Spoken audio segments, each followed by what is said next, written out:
Welcome everybody to live Q&A. We might have our act together by the end of this session. I wouldn't fool myself on that front. I am Pastor Dave, and with me is Recovering Heretic Dan. Hi, Dan. Hi, Dave. How are you today? Good. What's our topic today? Our topic today is Christmas without Santa. Okay. So I'm going to torture you a little more. That's fine. I know your feelings about Santa, but we're going to spread beyond that now. Okay.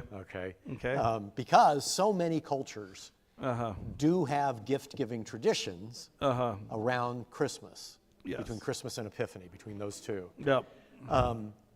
And much as you rail about Santa, he's really an Anglo-American, like the British Commonwealth, Santa's very big in. Yeah.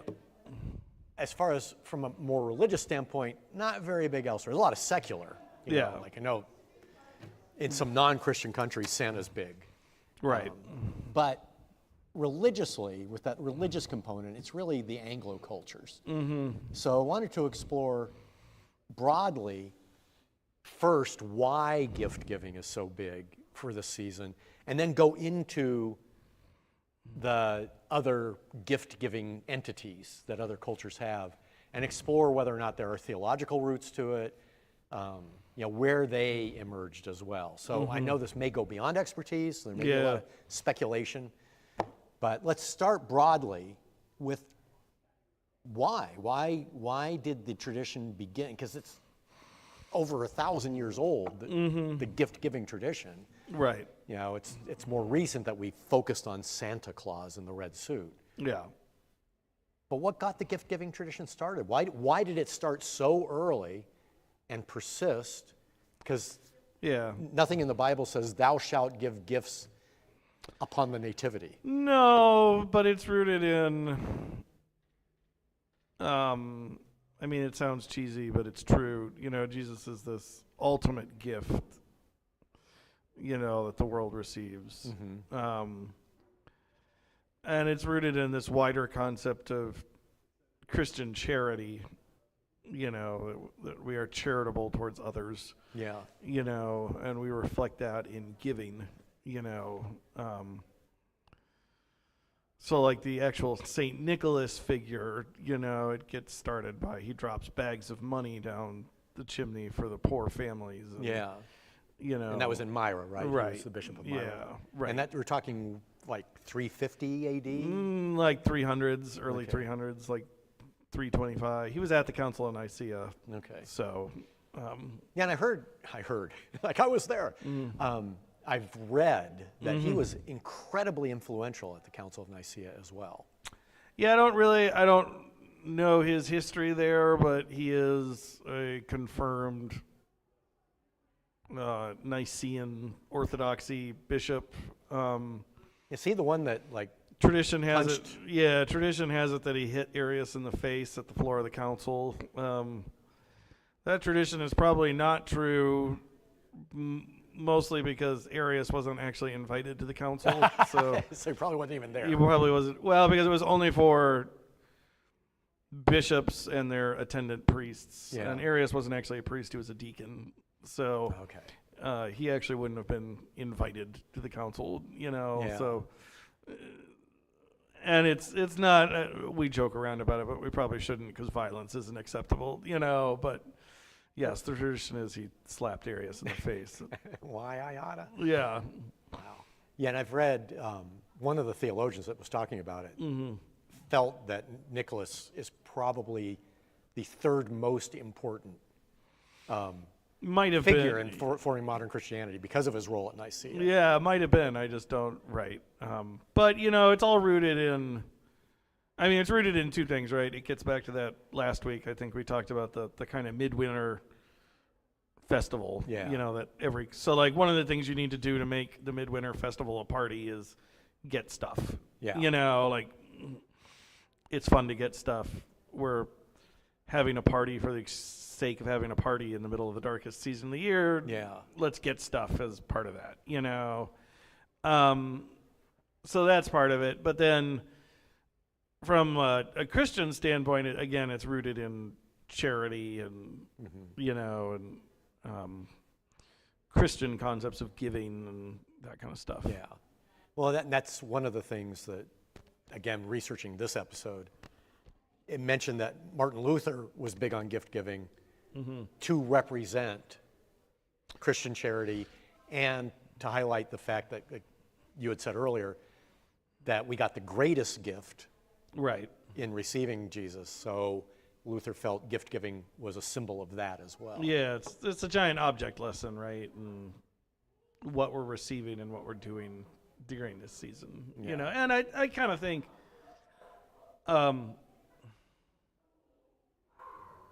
this hasn't changed much over the last, 5,000 years of recorded human history, but humans are by and large very self-centered. We're a narcissistic species. Yeah, so it is not a bad thing to train us in this act of, even if it's just for family members, and people you love, it is still training you in this act of, let me stop thinking about myself and let me start thinking about these other people, which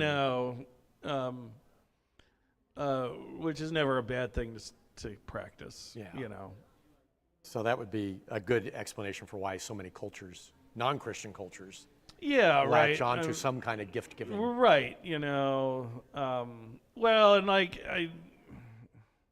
there's a whole anthropology of gift giving. I have the book on my desk, but it's just this very human activity that we do, that symbolizes the way we are in relationship with each other. Well, is that, digging into this, and before we get to specific cultures, there are several cultures that have a tradition of, if you are visiting someone, you bring gifts, and others that go on the counterpoint of that, whereas if you are having guests, you provide gifts to your guests. Right. You think that's just an extension of that same thinking? I mean, I think it's the receiving gifts from the host is an extension of hospitality, right? So cultures that usually honor shame cultures, hospitality is this big value. It's one of the ways you actually build honor as you host. And so a part of that hosting is you fling out gifts to kind of demonstrate your hospitality. We do this at weddings still, actually. Right? Like the couple, there'll be a little bag for the wedding party, or if you're really generous, like every table has their own little bag. Gift bag, gift bag, right? That's a leftover from, we're not really an honor shame culture anymore, but it's one of those leftover traditions, right? It's demonstrating hospitality on a grand scale. And demonstrating hospitality is honorable, on the giving gifts, it's demonstrating gratitude, right? Gratitude for being hosted, So again, it's these basic things, Yeah, and Renee's father always used to talk about being a gracious receiver, right, of gifts as well. And does that also come from that honor shame culture that? I think it's just basic. I think it's more basic human interaction, but right.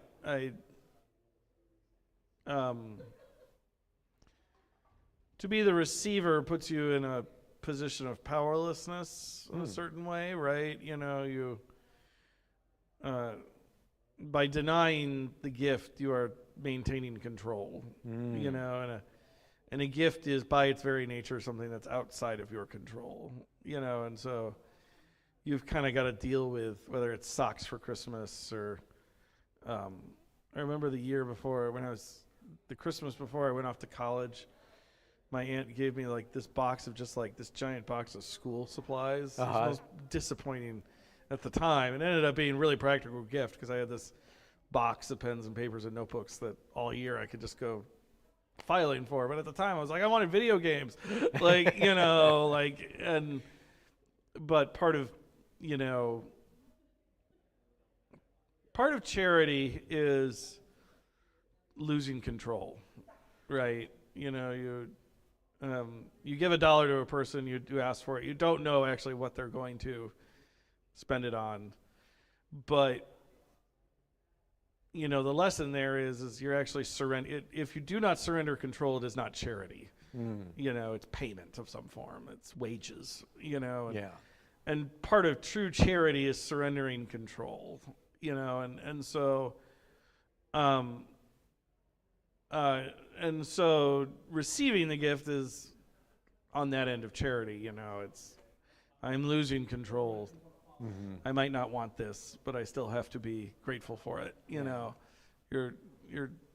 It is this act of being taught you're not actually in as much control as you think you are. That reminds me of when we were on the East Coast. There was a millionaire I knew, and he had been like the mentor boss of one of my friends. Yeah.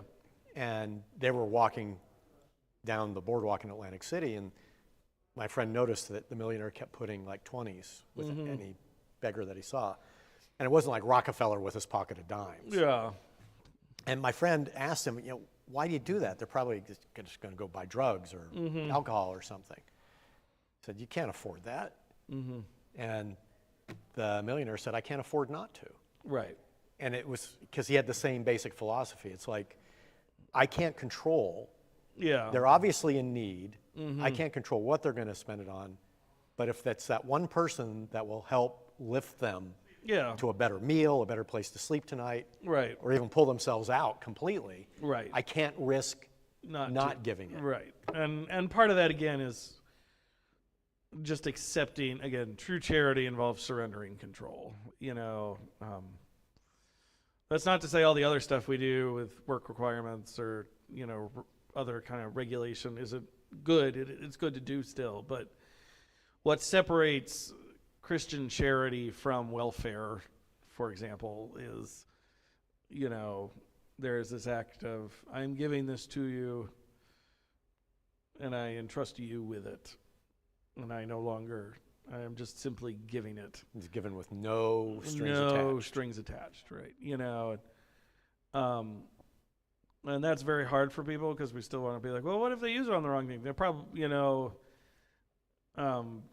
they might, but as Pastor Sally who was at First English used to say, grace sometimes means you're getting taken advantage of, but it's that act of losing control, whether you're receiving the gift or giving the gift, that is kind of what Christian charity aims at. Yeah. So it has to purely come from the heart, basically. Well, I don't know if it has to. I'm a former total depravity Calvinist, so I'm always suspicious of it. It's pure if it's from the heart. Nah, nothing's pure. But there is this aspect of, you might do everything wrong with it. I'm giving it to you anyway. Yeah. Like whether or not I'm cynical about what you're going to do with it. It's irrelevant. Is kind of irrelevant. Charity involves giving. Yeah. Giving regardless. Well, let's get back to your practical gift at Christmas as a kid. Yeah. Because you had mentioned earlier, and I don't know if it was last week or prior, there was no real Santa in your childhood. No, none whatsoever. Please elaborate. Because let's face it, in American culture, that's very unusual. I came home from school one day, and I asked my mom one question about Santa Claus, and my mom went, we don't believe in Santa Claus in this household, we believe in Jesus. He doesn't exist. Bang. So I was that annoying second grader. So I was running around going, Santa doesn't exist, Santa doesn't exist, and ruining every other kid's. I took great joy in it. You realize that's kind of Grinch-like. I know, it was awesome. You're crushing the Who's down in Whoville. I know. Santa doesn't exist. I was an ass as a kid.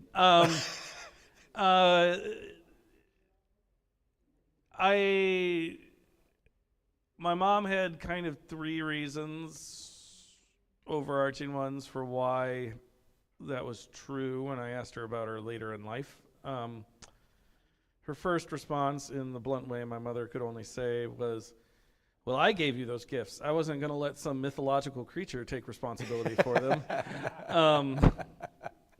Fair enough. I don't know why parents and to this day, I don't know why parents let Santa take responsibility for something their hard-earned dollars actually gave. But, who knows? the other major reason my mom said was I did not want to get the idea in your head that I was lying to you about what you should believe, you know, because I didn't know how I could say, well, I was fooling you this one time, but when I'm talking about Jesus, I'm actually being serious, you know, which is always kind of stuck with. I don't begrudge any parent who decides to go full fling into the Santa thing, you know, that's fine. But I do sometimes wonder if this underlying thing we have done where for the sake of happiness, you know, we have, we've kind of said, oh, well, I was kidding about Santa Claus, but when it comes to Jesus, I'm not, you know, and you kind of implant that little seed of, well, how do I know you're not kidding about Jesus? Yeah. You know. Where's your evidence for that guy? Right. So I don't know. I didn't feel I didn't feel like my childhood was lacking anything, but you know, here I am. You know. Well, I kind of wonder if the abrogation of credit for the gift giving ultimately stems from that same aspect of you give without expectation. And totally, if the kid, you're not even taking any credit for the gift, it's the ultimate way of... Yeah, you can see it like both ways, right? Like I do think part of adulthood is learning how to properly thank the people who are actually responsible, you know, and so there is something to be said for, you know, you don't want to show gratitude to Santa, he doesn't exist. You want to show gratitude to the people who actually are responsible, you know. But yeah, I mean, I don't know. I go back and forth on it. C.S. Lewis in the Narnia series manages to weave Santa Claus in a perfectly natural way. You know, no, I think he's actually Santa Claus in the Lion, the Witch, and the Wardrobe. You know, because the plot line, the basic plot line of the book, right, is that it's always winter in Narnia, but never Christmas. And they know things are changing when Santa Claus shows up, you know, and gives them the gifts Aslan expects them to use in their battles, you know. And, you know, that's weaving Santa Claus into a perfectly natural way. And, you know, like, okay, I can see that, you know. So I don't know. I go back. I tend to think my mom was right, you know, mostly, but I don't begrudge any parent who makes the other decision. You know. Well, Steve wants to know about reciprocity. What do you say to people? You know, like we've just talked about, you're supposed to give a gift with no expectations. What do you say to people who have an expectation of reciprocity, though, that, you know, they think they should get a gift in return if they give one to you, or they expect a gift and you didn't bring one? You know, I used to think those people were just pig-headed, you know, and then I read this Anthropology of Gift Giving, and the book starts off by saying a gift that does not change the relationship is not actually a gift. You know, like the fundamental defining feature of a gift is that it alters the relationship in some way. And ever since then, I've kind of thought, well, maybe they have a point, you know. So yeah, I mean, gift giving does kind of obligate you in a certain way. This can kind of spin out of control, you know. Honor shame cultures are famous for this, where they'll just keep giving each other greater and greater gifts until like whole houses are given away, you know, like Trojan. Well, right, it can spin out of control real fast. But I say Trojan horse is a whole different kind of gift. Yeah, right. Outside of the Christmas milieu. Right. Yeah. It's a Christmas story. It's about coming home. No, it's not a Christmas story at all. We give you the gift of being conquered. Right. Yeah. But I do think the anthropology book is probably right. A gift, something given that does not alter the relationship is not really a gift. And so we should be open to the relationship being altered, even if that means, we feel obligated to return something. That, again, now if you didn't know that was part of the picture, right, you just got to say, I didn't know we were giving gifts. I'll get, and then come back at a later date. But yeah, a gift does fundamentally alter the relationship. It does oblige us in some way. Okay. Renee wants to know, isn't God's grace all about changing us anyway? Yeah, right. I mean, this is actually where it clicked for me, that line, because I was like, all right, that is what God's grace does, right? It does, God's grace does fundamentally alter, it's free, but it does fundamentally alter the relationship, and expects a response, even though it's freely offered. So, yes. Yes. Short and sweet. Yeah. Well, I mean,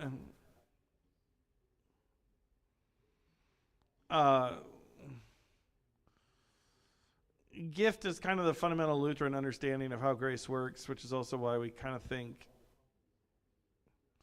Lutherans get caught in this weird position where we believe you can't say yes to God, but you can say no.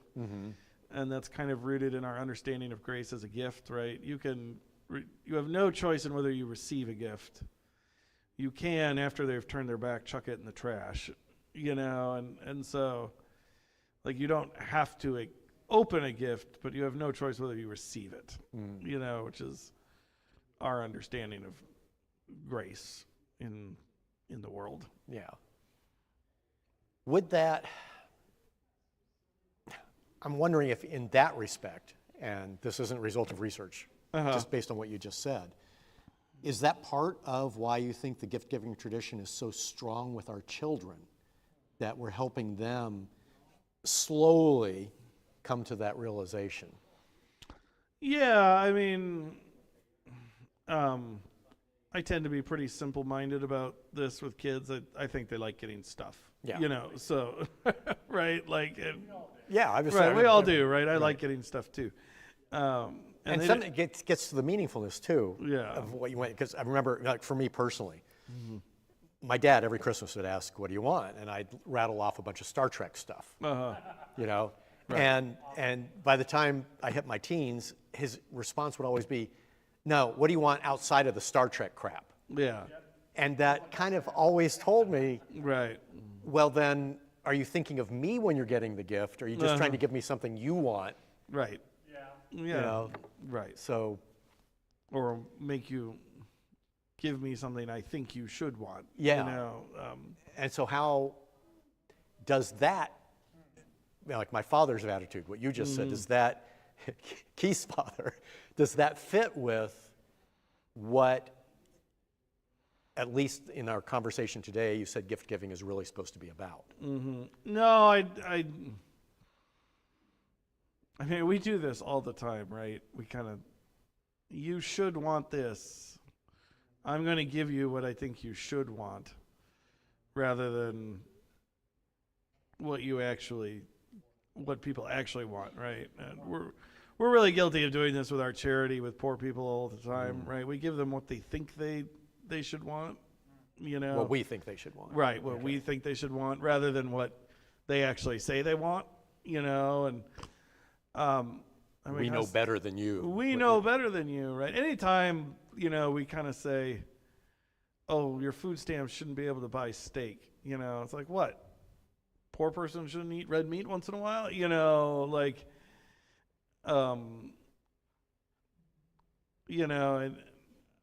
we are very good at saying, oh, let us tell you what you want, instead of actually listening to what they really want, very human thing, which again then no longer becomes, because you haven't surrendered control then. So, there's an aspect there of I will keep control no matter what, and so that results in not really being charity at that point, So by our definition, then it's not a true gift at that point. Yeah, or at least it's not. It might be gift, but it's not charitable. It's not. It's a gift with asterisks. A gift with asterisks. He said, Right. yeah. It is not the Christian virtue of charity. Yeah.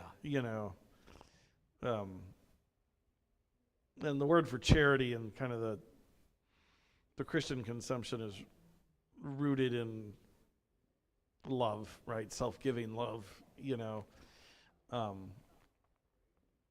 and so those two things are tied together, and so you've fallen outside of that. It's still a gift, in a certain sense, but it's not what Christianity calls you to do. Yeah, I may have cut this. No, we're not cutting short. It's almost done. But I was going to wonder if that ultimately gets at the root of why, there's Befana in Italy, even Krampus, but why there are so many Christian cultures have this gift-giving thing, even if they're not Santa Claus. Yeah. Is that expression of Christian love through charity? There's this material. We don't tend to think in high theological terms about a religion, right? So is this a material manifestation of that drive to express love, which is at the heart of being Christian? Right. Well, I mean, this is the rich man comes to Jesus and asks, "What must I do to inherit eternal life?" It's a bad question, right? But as a professor in college of mine used to say, bad questions get you bad answers, and so Jesus gives him an answer he really doesn't like, and the answer ends up being, sell what you have and give it to the poor, right? The call of Christianity really is total charity, right, to be reflected in our lives. And so, it's part of the call. It's to be charitable. Wow. And we've already come to the end, which caught me by surprise. All this research I did for nothing. For nothing. Nothing. You'll be at trivia some night. It will be Christmas themed. Right. You'll be like, aha, Krampus, I know. Who gives gifts in Brazil this time of year? Right. No, that's cool, though. It got deeper than I thought. But Charity. okay. I learned a lot more as a result. Where charity and love prevail. All right. I don't know what we'll talk about next week, but we'll see. If you see. have ideas, let us know, especially if it's on an Advent or Christmas theme. Yeah. And we'll roll from there. But thanks to Renee, Keith, Steve for having questions and comments. Peace.